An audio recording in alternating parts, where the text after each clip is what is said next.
برا باز کرد، رد میکنه کانسلو، یه ذره توپ دیگه باید پاس رو بده، حالا برای رونالدو و باز هم بوچل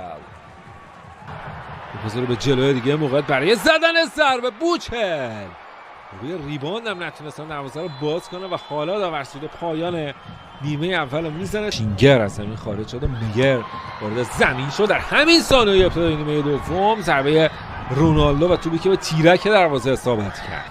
به تو میرسه دیگو ژوتا، یه پاس عالی برای کریستیانو رونالدو در محوطه جریمه.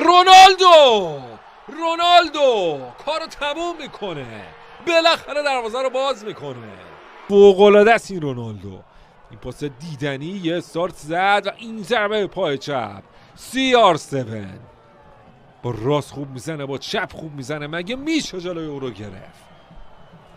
حساب کار 1-0 شد.